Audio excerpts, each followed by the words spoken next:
प्रतिज्ञा, छोटा सा शब्द किंतु इसमें शक्ति अत्यंत अधिक होती है। जो व्यक्ति प्रतिज्ञा का पालन करता उस पर टिका रहता, संसार उसका आदर करता, और जो व्यक्ति ये नहीं कर पाता वो अपयश का भागी बन जाता है। अब ये हम सभी जानते हैं, परंतु क्या इस प्रतिज्ञा का पालन हर परिस्थिति में, चाहे जो कुछ भी हो जाए, करना उचित है? अर्थात संसार इधर का उधर हो जाए, मैं अपनी प्रतिज्ञा पर अटल रहूंगा, क्या ये उचित है? अब ये हम जानेंगे एक उदाहरण द्वारा। सोच लीजिए आज आपने प्रतिज्ञा ली कि आप वन के एक सिंह की रक्षा करेंगे। ये तो बहुत अच्छी बात है, आप किसी के प्राणों की रक्षा कर रहे हैं। आप आखेट से उसे बचाएंगे, अनेक विपदाओं से उसे बचाएंगे, ताकि इस प्रकृति में संतुलन बना रहे। किंतु यदि यही निर्दोषों पर आक्रमण करने लगता है तो क्या अब भी इसके प्राणों की रक्षा करना उचित है? क्या अब भी अपनी प्रतिज्ञा पर अटल रहना उचित है? नहीं, क्योंकि अब ये पाप बन चुका है। कोई भी प्रतिज्ञा, कोई भी वचन यदि इस प्रकृति के विध्वंस में सहायक है, यदि इस संतुलन को बिगाड़ रहा, उसे वहीं तोड़ना उचित है।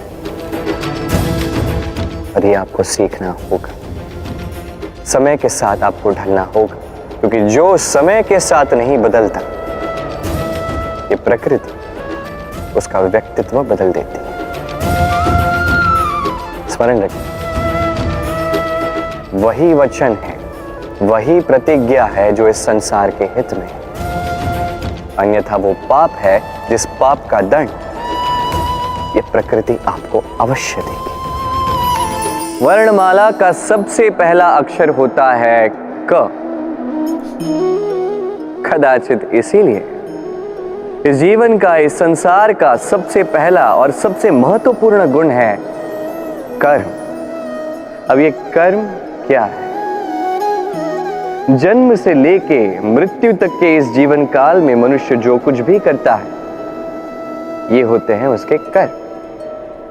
अब ये कुछ भी हो सकते हैं, दया से दी गई भिक्षा भी, छल की मंशा से कही गई मिथ्या भी। अब एक मनुष्य का कर्म समस्त मानव जाति का प्रारब्ध निर्धारित कर सकता है। इतनी शक्ति होती है इस कर्म में। और जब बात की जाए धर्म स्थापना के सारथी की, तो उसका सबसे महत्वपूर्ण गुण कर्म ही है। इसलिए मैं खोज रहा हूं एक ऐसा व्यक्ति जो वीर नहीं, कर्मवीर हो। क्योंकि इस रथ की रास हो या इस संसार की आस, दोनों को वही संभाल सकता है। अब देखना यह है कि स्वयंवर में ऐसा कौन व्यक्ति है जो अपने कर्म को पूर्ण निष्ठा से साकार करता है। आपने वो कहावत सुनी होगी, जब ईश्वर एक द्वार बंद करते हैं, कई सारे मार्ग खोल भी देते हैं। अब ये मार्ग, ये सारे द्वार जो होते हैं हमें दिखते नहीं है। कई बार हम समझ नहीं पाते, खो जाते हैं। कभी कभी लगता है कि ये कहावत ही झूठी है, पर ऐसा होता तो है नहीं। क्यों खो जाते? क्योंकि हम समय व्यर्थ करते उसी द्वार को देखने में, सोच के कि अब ये खुलेगा, अब ये खुलेगा। प्रतीक्षा करते करते बहुत समय व्यर्थ कर जाते हैं। इतना समय व्यर्थ हो जाता है कि हम देख ही नहीं पाते, ढूंढ ही नहीं पाते वो सारे मार्ग, वो द्वार जो हमारे लिए खुले हैं। ढूंढ ही नहीं पाते तो उसका उपयोग कैसे करेंगे? स्मरण रखिए, ईश्वर सदैव हमारे साथ, हमारी सहायता कर रहे हैं। ये मार्ग सदैव है, सर्वत्र है। आवश्यकता है तो दृष्टि, दृष्टिकोण और सोच की। इस दृष्टि को फैला कर देखें, इस दृष्टिकोण को सकारात्मक बना कर देखें, और ये सोच, इसकी सीमा तनिक ऊंची कर दीजिए। फिर देखिए, सब मिल जाए। क्या है? ये ईश्वर, ये परमात्मा कि हमारे साथ है हमारे मन में। जो ये मन चाहेगा वो ये मन अवश्य पाएगा। यदि मन चाहता है कि उसे मार्ग मिले तो मार्ग मिल ही जाता है। युद्ध। हम सदैव हमारे जीवन में हर एक युद्ध जीतना चाहते हैं। ऐसा कोई युद्ध नहीं जो हम हारना चाहते, किंतु युद्ध जीतने के लिए सदैव आक्रमण करना या शत्रु के समक्ष जाके खड़ा हो जाए, यही उचित मार्ग नहीं। ये आपको जिताएगा ऐसा नहीं। जीतता वही है जो पहले शांति से शत्रु को देखता है, समझता है, परखता है, उसकी शक्ति का अनुमान लगाता है, योजना बनाता है और फिर विवेक से उसका सामना करता है।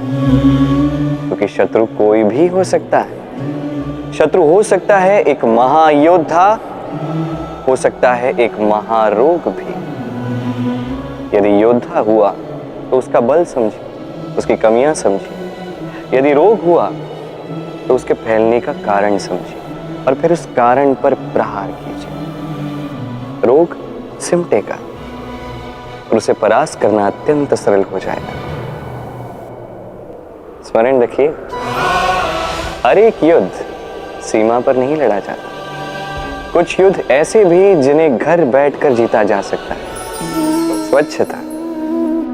वर्तमान की ये पीढ़ी पुरानी पीढ़ियों का जो अति शुद्धता का अभ्यास है, इसका उपहास करती, इसे मूर्खता समझती। समझ ही नहीं पाती क्यों? हमारी माता, दादी, नानी कई बार हमने देखा है प्रातः उठ के सबसे पहले स्नान करते हैं। क्यों? समझ नहीं पाते। क्यों बात बात पर चौका और आंगन स्वच्छ किया जाता है? समझ ही नहीं पाते। कई सारे लोग इसे धार्मिक अंधविश्वास कहते हैं, किंतु यदि मैं आपको सत्य बताने जाऊं तो हर धर्म वैज्ञानिक होता है। हर कर्म के पीछे विज्ञान अवश्य छिपा होता है। बस हर एक व्यक्ति उसके विषय में कितना सोचता है, क्या समझता है और क्या कदम उठाता है, ये भिन्न है और उतना ही महत्वपूर्ण भी। पर विज्ञान अवश्य है। आज भी जब मैं घर जाता हूँ, मैया सबसे पहले मुझसे हाथ पैर धुलवाती है, तत्पश्चात बाकी सब। इसलिए आप स्वच्छ रहिए, आप स्वस्थ रहिए, तभी आप भक्ति कर पाएंगे, तभी इस संसार को संभाल सकने की शक्ति अर्जित कर पाएंगे। तो स्वच्छता साधिए, सब साथ जाएगा। पलाए अर्थात भाग जाए। किसी भी परिस्थिति या समस्या से मुख मोड़कर भाग जाए। कई बार हम जीवन में ये करते हैं, कई बार उचित भी, क्योंकि सबसे श्रेष्ठ युद्ध वही होता है जो कभी लड़ा ही न जाए। किंतु यदि आपका पलायन करना यहाँ पाप का पालन पोषण करता है, तो पलायन अनुचित है। यहाँ पे युद्ध करना आवश्यक हो जाता है। शांति सभी चाहते हैं, शांति सर्वश्रेष्ठ है, और कभी कभी इसी शांति को बनाए रखने के लिए महायुद्ध भी करना पड़ता है। यदि आप पलायन करते हैं अपने स्वार्थ से तो उचित है, तो श्रेष्ठ। किंतु यदि आप पलायन करते हैं धर्म स्थापना से, ये उचित नहीं।